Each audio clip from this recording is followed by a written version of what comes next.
नमस्कार साथियों, स्वागत है आप सभी का पीके एडवांस साइको यूट्यूब चैनल पर। आज हम चर्चा करेंगे मनोविज्ञान के एक ऐसे बिंदु की जो लगातार हमें कन्फ्यूजन करता रहता है। विषय हमारा रहेगा बाल विकास के अंतर्गत अभिवृद्धि क्या है और विकास क्या है, अर्थात दोनों के अर्थ को जानने के बाद दोनों में क्या डिफरेंसेज हैं उनकी चर्चा अपन करेंगे। देखिए दोस्तों, विषय हमारा है आज का अभिवृद्धि एवं विकास।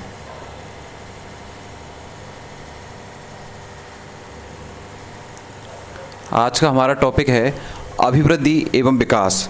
जी हाँ दोस्तों, अभिवृद्धि जिसे अपन कहते हैं ग्रोथ और विकास जिसे अपन अंग्रेजी में कहते हैं डेवलपमेंट, दोनों में पर्याप्त अंतर है। प्राय कुछ लोग हैं, कुछ विद्यार्थी हैं, दोनों को एक ही समझ लेते हैं वृद्धि और विकास को, जबकि दोनों में पर्याप्त अंतर है।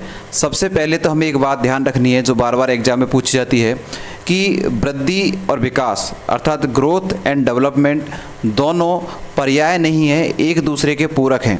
एक महत्वपूर्ण शब्द है, एक तो शब्द है पर्याय और एक शब्द है पूरक। अर्थात पर्याय का मतलब होता है समानार्थी, जबकि पूरक का मतलब होता है एक के बिना दूसरे का कार्य चल ही नहीं सकता। तो ध्यान ये रखना है कि वृद्धि और विकास एक दूसरे के पर्याय नहीं है, क्या है मित्रों, एक दूसरे के पूरक हैं।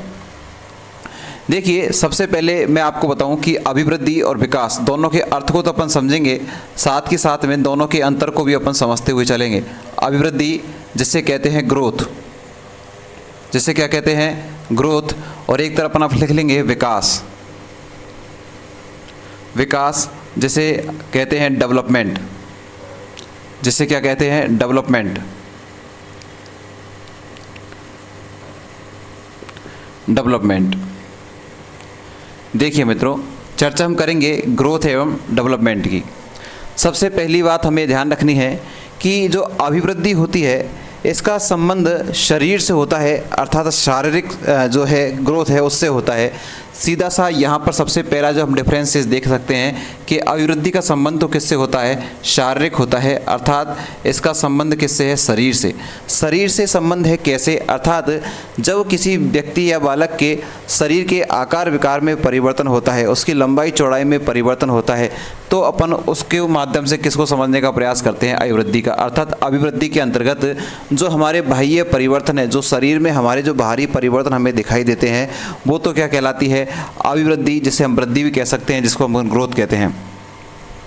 इसके अलावा जब शरीर में जो परिवर्तन हो रहे हैं और शरीर में जैसे हमारी लंबाई हमारी बढ़ रही है, हमारा आकार हमारा बढ़ रहा है, ये सभी परिवर्तन सभी को दिखाई दे रहे हैं। अर्थात ये परिवर्तन हो रहे हैं, कैसे हो रहे हैं, बाह्य रूप में हो रहे हैं। इसलिए अभिवृद्धि मित्रों कैसी होती है, अभिवृद्धि मित्रों बाह्य होती है। अभिवृद्धि कैसी होती है, बाह्य होती है।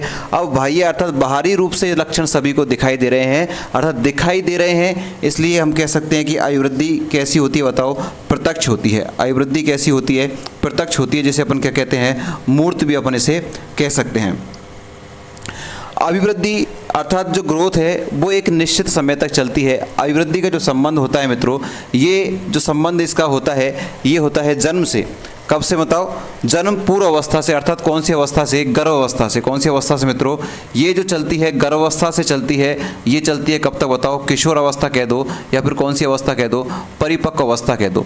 या तो आप कौन सी अवस्था कह दीजिए, किशोर अवस्था कह दीजिए, या कौन सी अवस्था कह दीजिए, परिपक्व अवस्था तक जो चलती है वो तो क्या होता है, ग्रोथ होता है। और डेवलपमेंट, ये ध्यान रखना है आपको, जो विकास है वो भी कब से चालू होता है बताओ, गर्भ अवस्था से चालू होता है। और बताओ कब तक चलता है, ये व्यक्ति के जीवन पर्यंत चलता है। कब तक चलता है, जीवन पर्यंत चलता है। एक डिफरेंस इसका ये भी हो सकता है कि जो अभिवृद्धि है वो तो कब से कब तक बताओ, गर्भावस्था से प्रारंभ होता है और कब तक, किशोर अवस्था या परिपक्व अवस्था तक चलती है। जबकि जो विकास है वो गर्भावस्था से लेकर जीवन पर्यंत चलता है। कह सकते हैं कि जो आपकी ये अभिवृद्धि है, अभिवृद्धि है ये एक सीमित प्रक्रिया है। कैसी प्रक्रिया है, सीमित प्रक्रिया है, सीमित प्रक्रिया है। अभिवृद्धि कैसी प्रक्रिया है, सीमित प्रक्रिया है। क्यों है सीमित, इसका कारण आप जाने, क्योंकि देखिए यहाँ इसका जो टाइम है वो एक लिमिट है कि गर्भावस्था से प्रारंभ होगा और कहाँ तक चलेगा, किशोर अवस्था या परिपक्व अवस्था तक चलेगा। जबकि ये एक असीमित प्रक्रिया है, क्योंकि ये व्यक्ति के जिस दिन व्यक्ति की जीवोत्पत्ति होती है, जिस दिन मातृकोश और पितृकोश दोनों मिलते हैं, उस दिन से लेकर और जब तक व्यक्ति की मृत्यु नहीं हो जाती, अर्थात संपूर्ण जीवन भर चलता रहता है, बताओ क्या, विकास। इसलिए ये तो कैसी प्रक्रिया है, एक सीमित प्रक्रिया है। दूसरा, एक मैं अंतर और लिखूँ यहाँ पर कि ये जो अभिवृद्धि है ये होती है रचनात्मक। अभिवृद्धि कैसी होती है? रचनात्मक होती है। अभिवृद्धि मित्रों कैसी होती है? रचनात्मक होती है। रचना का मतलब क्या होता है कि अभिवृद्धि का जो समय है आपको पता है कब तक चलती है? किशोर अवस्था या परिपक्व अवस्था तक। ये एक ऐसी एज है, ये एक ऐसी अवस्था है जिसमें शरीर का जो विकास है वो निरंतर होता रहता है और बाह्य रूप में होता है, सभी को दिखाई देता है। अर्थात शरीर में क्या हो रहा है बताओ? नए नए चिन्हों का निर्माण हो रहा है, नए नए जो विशेषताएं उनका निर्माण हो रहा है। अर्थात यहाँ निर्माण की अवस्था है। जबकि अगर बात हम किसके विकास की करेंगे तो विकास में तो भाई प्रौढ़ावस्था भी आएगी, विकास में किशोर अवस्था भी आएगी, साथ ही साथ में विकास में वृद्धावस्था भी आएगी। तो वृद्धावस्था में तो शारीरिक क्षति भी होती है। तो ये तो रचनात्मक और हासात्मक होता है, जबकि ये कैसा होता है बताइए? रचनात्मक होता है। इसमें एक अगली विशेषता आप देख सकते हैं इसकी वृद्धि की। जो वृद्धि होती है बताओ कैसी होती है मित्रों? मात्रात्मक होती है। वृद्धि कैसी होती है? मात्रात्मक होती है। जैसे आप कह सकते हैं वृद्धि बताओ कैसी होती है? परिमाणात्मक भी होती है। वृद्धि मात्रात्मक कह दो या फिर क्या कह दो? परिमाणात्मक कह दो। अर्थात जिसका माप तोल किया जा सके, जिसके बारे में बताया जा सके, जिसका नाप किया जा सके कि इस व्यक्ति की लंबाई इतनी है, 5 फुट 6 इंच है या 6 फुट 5 इंच है, इस तरह का मापन अपन कर सकते हैं। इसलिए बताओ वृद्धि तो कैसी है? मात्रात्मक। और मात्रात्मक को क्या कहते हैं अपन? परिमाणात्मक कहते हैं। अर्थात जिसका माप तोल किया जा सकता है उसे ही मात्रात्मक या परिमाणात्मक कहते हैं। इन जो 6 विशेषताएं देखिए, इन 6 विशेषताओं के आधार पर इन 6 विशेषताओं को अपन किसमें भी देखेंगे? विकास में देखेंगे। अभी इसकी विशेषताएं और हैं, लेकिन अगले स्टेप में हम इसको देखेंगे। पहले विकास के साथ साथ इसके क्या संबंध है उसको अपन देख लेते हैं। देखिए मित्रों कि यह हमने देखा कि अभिवृद्धि का संबंध किससे है? शरीर से है। तो ध्यान रखें विकास का संबंध बताओ किससे होगा? ध्यान रखें विकास का संबंध शरीर से तो होगा ही होगा, साथ ही साथ में शरीर के अलावा बताओ किससे भी होगा? मस्तिष्क से भी होगा। बताओ किससे भी होगा? मानसिक विकास से भी होगा। मानसिक विकास के अंतर्गत हम संज्ञानात्मक विकास भी पढ़ लेते हैं, नैतिक विकास भी पढ़ लेते हैं, भाषात्मक विकास भी होते हैं। सारे जो विकास है बताओ किसके अंतर्गत आ जाएंगे? आपके विकास के अंतर्गत आ जाएंगे। तो एक अंतर ये आपका निकाल सकता है कि इसमें केवल कौन सी विकास की बात, कौन सी वृद्धि की बात की जाती है? शरीर की वृद्धि की बात की जाती है। जबकि यहाँ पर शरीर के साथ साथ जो मानसिक विकास है उसका भी मापन किया जाता है, उसको भी पढ़ा जाता है। इसलिए शरीर और मस्तिष्क दोनों का कार्य यहाँ पर होता है। तो एक डिफरेंसेस तो यहाँ पर ये हो गया। यहाँ हमने देखा कि वृद्धि बताओ कैसी होती है? बाह्य होती है। अर्थात शरीर में जो परिवर्तन होते हैं वो सभी को दिखाई देते हैं। लेकिन यहाँ ध्यान रखना है विकास बाह्य तो होता है, लेकिन साथ के साथ में कैसा भी होता है बताओ? आंतरिक भी होता है। आंतरिक या बाह्य? आंतरिक और कैसा होता है बताओ? बाह्य होता है। कैसे होता है? यहाँ तो हमने देख लिया बाह्य। यहाँ शरीर है तो शरीर का संबंध तो यहाँ भी है, क्योंकि किशोर अवस्था तो यहाँ पर भी आएगी। लेकिन ये आंतरिक क्यों है? क्योंकि जो मस्तिष्क में जो परिवर्तन हो रहे हैं, मानसिक जो विकास हो रहा है उसे देखा नहीं जाता।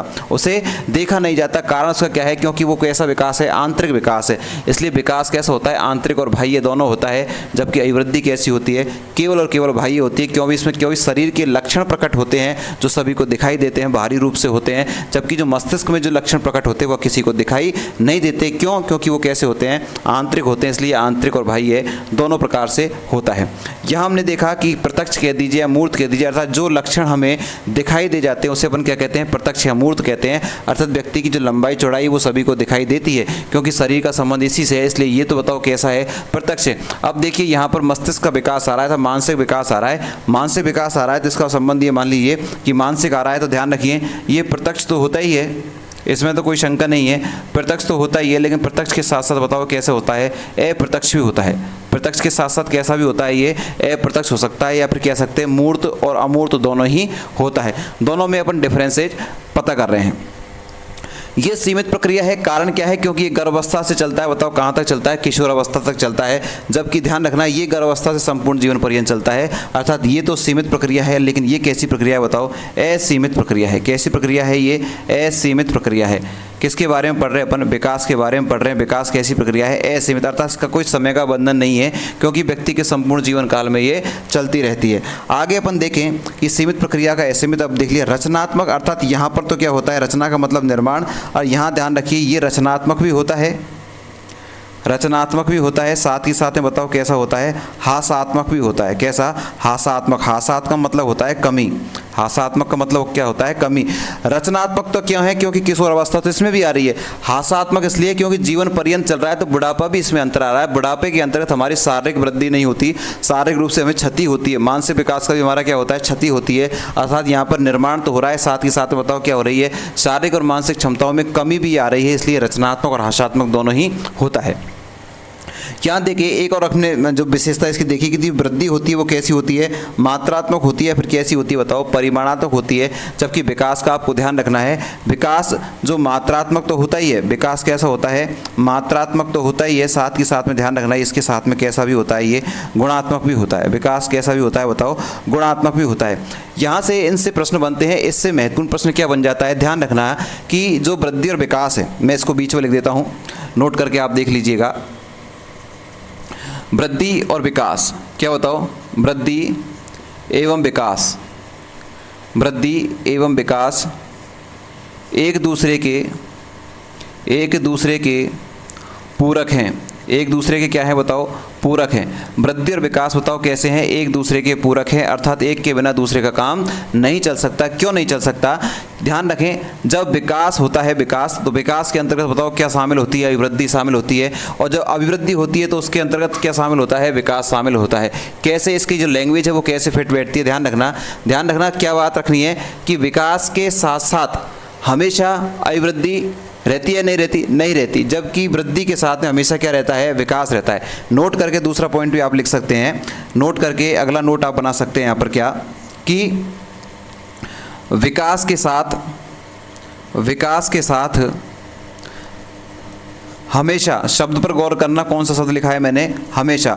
विकास के साथ हमेशा, ध्यान रखना, विकास के साथ वृद्धि तो होती है लेकिन कैसी नहीं होती, हमेशा नहीं होती। विकास के साथ हमेशा वृद्धि, विकास के साथ हमेशा क्या नहीं होती बताओ, वृद्धि नहीं होती, कुछ समय के लिए होती है, किशोर अवस्था तक वृद्धि नहीं होती। जबकि विकास के साथ, जबकि वृद्धि के साथ हमेशा क्या होता है बताओ, वृद्धि के साथ हमेशा विकास होता है। वृद्धि के साथ हमेशा क्या होता है, विकास होता है। समझने का प्रयास करना इस चीज़ को। ये क्या कह रहा है कि विकास के साथ हमेशा वृद्धि नहीं होती, अर्थात जब विकास चलेगा तो उसके साथ हमेशा कुछ समय के लिए रहेगी, अर्थात किशोर अवस्था तक तो क्या रहेगी, वृद्धि उसके साथ में रहेगी। लेकिन यहाँ शब्द किसका प्रयोग कर दिया मैंने, हमेशा क्या नहीं रहेगी वृद्धि, क्योंकि वृद्धि तो किशोर अवस्था है, परिपक्व अवस्था के बाद में रुक जाएगी। दूसरा जो स्टेप है वो क्या लिखा, जबकि वृद्धि के साथ हमेशा क्या रहता है, विकास रहता है। ये जो वृद्धि है तो किशोर अवस्था तक चलती है, जबकि विकास कैसा चलता है, जीवन पर्यंत चलता है। इसलिए वृद्धि के साथ हमेशा क्या रहता है, जो है हमेशा क्या रहती है, वृद्धि के साथ हमेशा क्या होता है, विकास होता है। ये बात आपको तय करनी है। यहाँ से ये दो प्रश्न मैंने आपके लिए बनाए, इनको स्टार लगा कर लिख लेना। यहाँ से प्रश्न आपका पूछा जाता है, जो नोट करके मैंने आपको लिखाए हैं। ये इसका अंतर तो आपको ध्यान रखना है, लेकिन इससे भी महत्वपूर्ण आपको ये सारी चीज़ें याद रखनी है। ये एक सामान्य मोटा सा वृद्धि और विकास का अर्थ समझने के बाद में अपन ने दोनों के जो दोनों के बीच में अंतर है उसको भी अपन ने समझने का प्रयास किया है। ध्यान रखें, ऐसी महत्वपूर्ण वीडियोस संपूर्ण मनोविज्ञान के जो सारे टॉपिक हैं उनको निःशुल्क आपको YouTube पर कराया जाएगा। आप लगातार हमारे चैनल से बने रहें। चैनल को सब्सक्राइब अभी तक नहीं किया है तो चैनल को सब्सक्राइब कर लें, साथ में अपने मित्रों के साथ साझा जरूर करें। क्लास को आपने देखा है, क्लास को आपको अच्छी लगी है तो क्लास को लाइक करना न भूलें। अगला स्टेप इसके बाद में जो टॉपिक आएगा, लगातार हम जो है निरंतरता से जो स्टेप बाय स्टेप जिस तरह से टॉपिक आते हैं उसको क्लियर करने का प्रयास करेंगे। ये जो क्लास है आप सभी के लिए, चाहे आप सीटेट के विद्यार्थी हैं, DSSC के विद्यार्थी हैं, KVS के विद्यार्थी हैं, REET RPSC grade 1st 2nd के अगर आप विद्यार्थी हैं, किसी भी स्टेट से किसी तरह की पात्रता या शिक्षक भर्ती में आप सम्मिलित हो रहे हैं तो ये क्लास मनोविज्ञान की आपके लिए महत्वपूर्ण होगी। ऐसे सभी संपूर्ण जो टॉपिक हैं आपके धीरे धीरे से आपको सारे कराए जाएंगे। आप सभी ने इस क्लास को देखा, आप सभी का बहुत बहुत धन्यवाद। Thank you, bye bye.